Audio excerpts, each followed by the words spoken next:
Hola y bienvenidos. Hoy nos vamos a meter de lleno en un material que, la verdad, desafía la imaginación.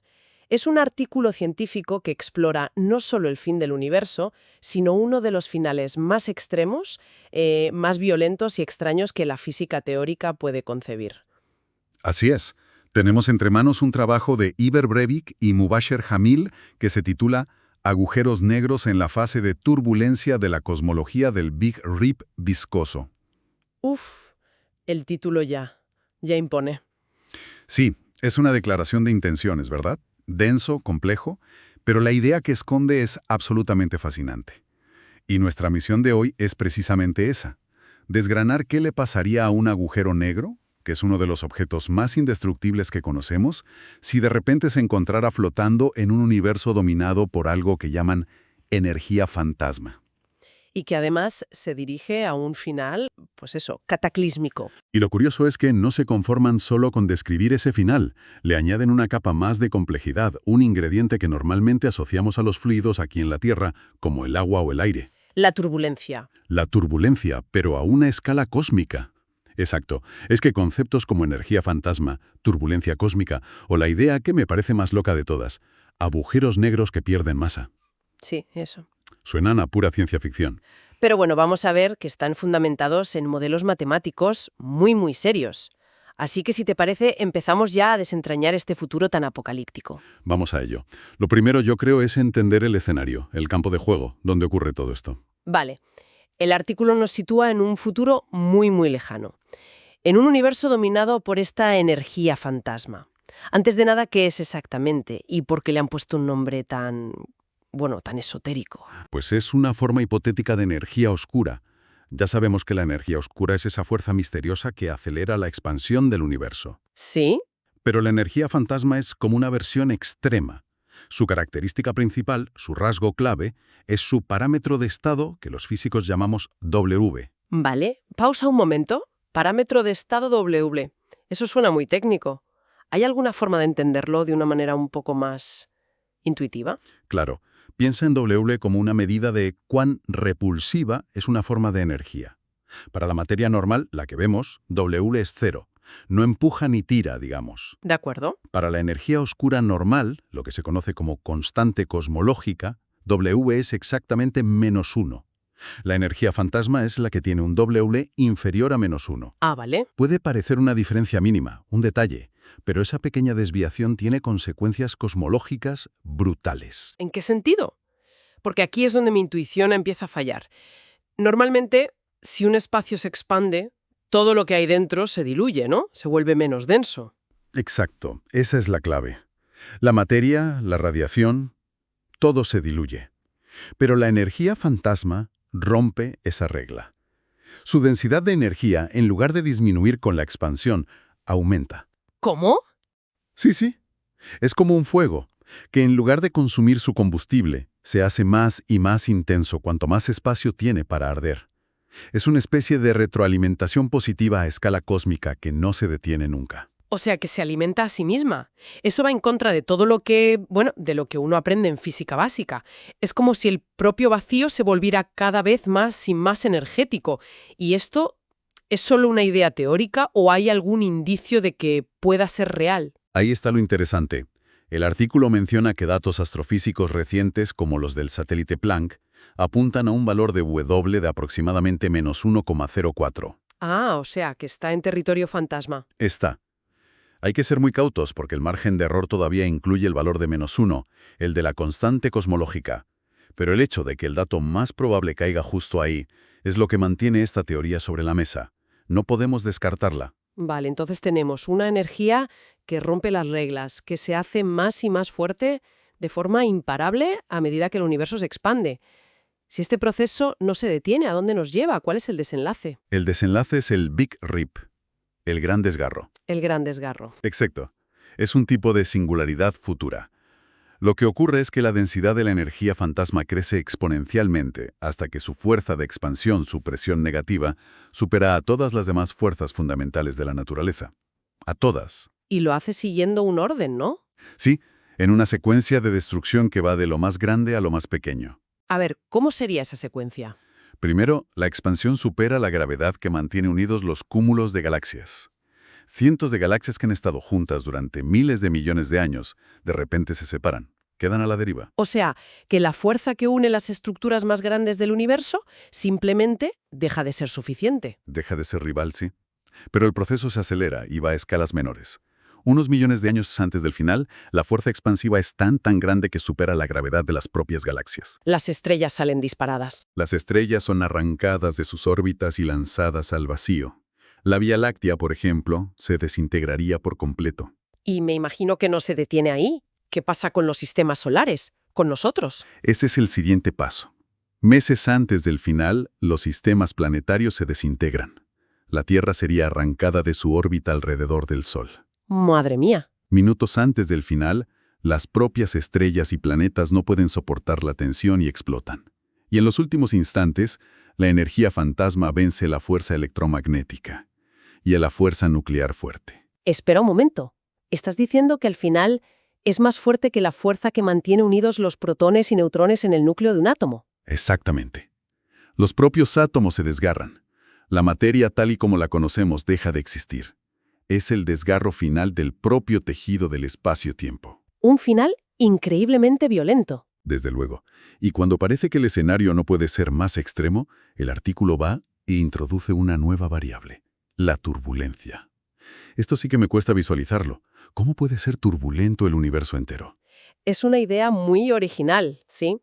Lo que proponen es que, muy cerca de esa singularidad final del Big Rip, la expansión es tan salvajemente rápida y violenta que el fluido cósmico, esta energía fantasma, deja de expandirse de forma ordenada y uniforme. Lo que se conoce como flujo laminar, ¿no? Eso es. Como un río que fluye tranquilo. Exacto. Y de repente ese río se encuentra con una cascada y se convierte en unos rápidos, caóticos, feroces. Esa es la idea de la turbulencia cósmica. La propia expansión se vuelve caótica. ¿Cómo se puede modelar matemáticamente algo tan caótico a esa escala? Bueno, lo hacen con una aproximación muy inteligente. En lugar de describir cada remolino individual, proponen que la energía del universo tiene dos partes, la parte ordenada de siempre y una nueva parte turbulenta. Vale. Y aquí está la clave. Traducen la matemática a una idea conceptual. Piensan en la energía turbulenta como si fuera un impuesto o un peaje que se cobra sobre la energía normal. Un impuesto a la turbulencia. Me gusta esa analogía, funciona bien. Funciona bastante bien, sí. La idea es que cuanto más rápido se expande el universo y más denso se vuelve por la energía fantasma, más alto es ese impuesto de turbulencia que se añade al caos general. La propia violencia de la expansión agita el fluido cósmico y retroalimenta el caos. O sea que el sistema se agita a sí mismo hasta romperse. No es una fuerza externa, sino que el caos se genera desde dentro. ¿Lo he entendido bien? Perfectamente. Has captado la esencia del modelo. Vale, este escenario es aterrador. Un universo caótico, violento, a punto de romperse en pedazos. Ahora la pregunta del millón, el núcleo del artículo. Si yo fuera un agujero negro, el monstruo gravitatorio definitivo, flotando en medio de ese huracán cósmico, ¿qué me pasaría? ¿Me lo como todo o el universo me come a mí? Esa es exactamente la pregunta que se hacen. Y para responderla, analizan cómo cambia la masa del agujero negro con el tiempo, lo que se llama la tasa de acreción. Parten de una base lógica. La capacidad de un agujero negro para capturar energía de su entorno es proporcional a su superficie, y la superficie de su horizonte de sucesos es proporcional al cuadrado de su masa. ¿Tiene sentido? ¿Una red más grande atrapa más peces? Un agujero negro más masivo tiene una red gravitacional más grande. Justo. Pero la pregunta clave es, ¿de qué depende lo que captura? Y aquí es donde exploran dos opciones, pero se centran en una que consideran la más plausible físicamente. Vamos con esa, con la principal. La opción más natural, según la relatividad general de Einstein, es suponer que la tasa de acreción no solo depende de la densidad de energía del fluido que lo rodea, sino también de su presión. Ah, en relatividad, energía y presión son dos caras de la misma moneda. Ambas generan gravedad. Ambas curvan el espacio-tiempo. Así que lo lógico es sumar las dos. Densidad más presión. De acuerdo, una suposición basada en principios fundamentales. Y cuando aplican esta lógica al fluido de energía fantasma turbulento, el resultado es... El resultado es completamente antiintuitivo y, por qué no decirlo, poético. Obtienen una acreción de masa negativa. Negativa. ¿Cómo? Que el agujero negro pierde masa. Pero se supone que nada puede escapar de un agujero negro. Ahí está el matiz crucial, y el artículo lo recalca mucho. Esto no tiene nada que ver con la radiación de Hawking. Claro que es un efecto cuántico. Exacto, un efecto cuántico muy lento por el cual un agujero negro se evapora en el vacío. Esto es un efecto puramente clásico, de la relatividad general.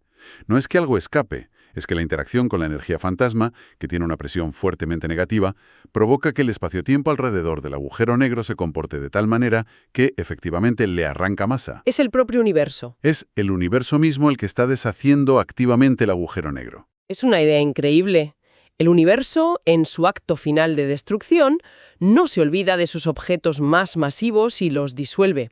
¿Y hasta dónde llega ese proceso? ¿Se encoge hasta un cierto punto o desaparece del todo? Desaparece por completo. El modelo predice que la masa del agujero negro disminuye continuamente hasta llegar a cero. Y lo más fascinante es el cuándo. Su masa se hace cero justo en el instante final, en el momento preciso del Big Rip. La muerte del agujero negro está perfectamente sincronizada con la muerte del universo. Exacto. Incluso se atreven a dar una cifra, ¿verdad? Sí, hacen una estimación. Con los parámetros cosmológicos que manejamos, con un valor de W ligeramente por debajo de -1, calculan que este tiempo final, este TS, como lo llaman, podría ocurrir dentro de unos 190.000 millones de años. Un futuro lejano, sí, pero finito y calculable dentro del modelo. Eso es. Pero ese es solo un modelo, el que ellos consideran más probable. ¿Qué pasa si las condiciones son diferentes? El artículo mencionaba otras posibilidades. Sí, y es importante explorarlas porque demuestran lo sensible que es el destino del universo a estas condiciones extremas. Por ejemplo, se preguntan, ¿y si la turbulencia es fuerte? Es decir, tan abrumadoramente dominante que lo eclipsa todo. ¿Qué ocurriría en ese caso? El resultado es radicalmente distinto. El universo ya no se dirige a un Big Rip. La turbulencia extrema fuerza a la energía a comportarse como si W fuera exactamente -1. Ah, como una constante cosmológica normal. Exacto. En ese caso, el universo entra en una fase de expansión acelerada eterna, el llamado universo de Sitter. Y como la suma densidad plus presión se hace cero, la masa del agujero negro deja de cambiar, se queda constante para siempre. O sea que, dependiendo de la intensidad de ese caos final, pasamos de un apocalipsis violento y finito a una eternidad fría y solitaria, el destino del cosmos pendiente de un hilo. Totalmente. Y luego está la otra opción que investigan para el modelo principal.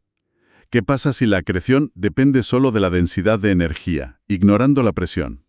Sí, ¿qué resultado da ese cálculo? Uno que ellos mismos califican de extraño.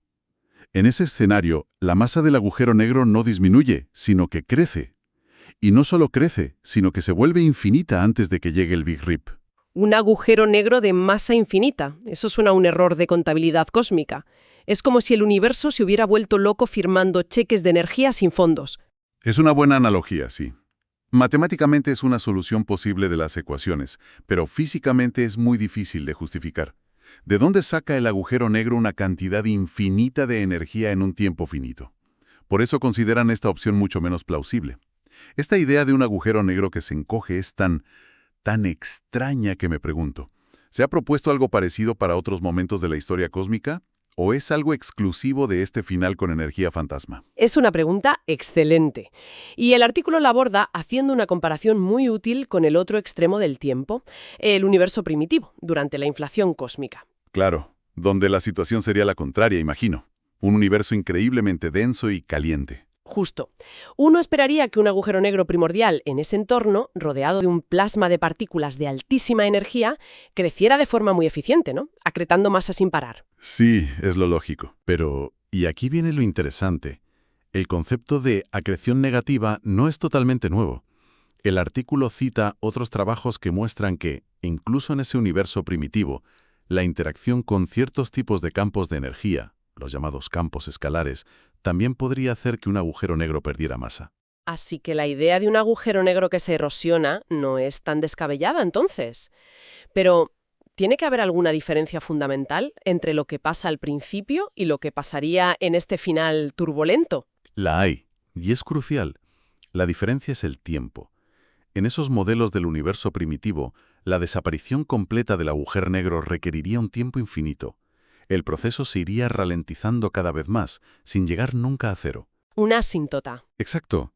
Sin embargo, en el escenario del Big Rip turbulento, el agujero negro se desvanece por completo en un tiempo finito y bien definido. Chis. Es un final abrupto, total y definitivo, sincronizado con el fin de todo lo demás. De acuerdo, pues intentemos sintetizar todo esto. Ha sido un viaje denso y alucinante. Si tuvieras que quedarte con las ideas clave de este análisis, ¿cuáles serían? Pues destacaría 3 puntos. El primero es la propia idea de la energía fantasma. Si existe, nuestro universo no se dirige a una muerte fría y lenta, sino a un final finito, específico y destructivo. El gran desgarro. El segundo punto, me atrevería a decir, es que no podemos ignorar el cómo. No es solo una expansión, sino que la introducción de un factor como la turbulencia, el caos en esos momentos finales, puede cambiar radicalmente el destino de todo. Exacto. Y el tercer punto, que para mí es el más impactante a nivel conceptual.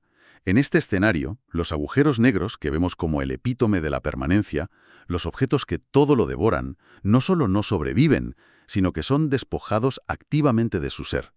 El propio espacio-tiempo los deshace. Y esto nos lleva a una reflexión casi filosófica. A lo largo de toda la conversación hemos estado hablando de la permanencia. Si incluso los objetos aparentemente más indestructibles del cosmos pueden ser borrados por la propia naturaleza del universo en el que existen, ¿qué nos dice eso sobre ese concepto? No sea más que una fase, una etapa transitoria en la vida del universo. Claro, vemos el universo como un gran escenario, donde ocurren cosas, donde actúan las partículas y las fuerzas, pero este modelo sugiere que quizás el escenario mismo sea el actor principal y que su acto final consiste en derribar no solo el decorado y los actores, sino el propio guión, las propias reglas del juego. Es una metáfora perfecta. Y por eso estos modelos, aunque parezcan sacados de la ciencia ficción más extrema, son herramientas tan valiosas. Nos permiten llevar nuestras teorías fundamentales, como la relatividad general, hasta sus límites absolutos, a condiciones que nunca podremos replicar, para ver dónde se rompen y qué podríamos aprender de esas grietas. Una forma de poner a prueba los cimientos de nuestra comprensión de la realidad. Gracias por habernos acompañado en esta exploración tan profunda y, la verdad, vertiginosa.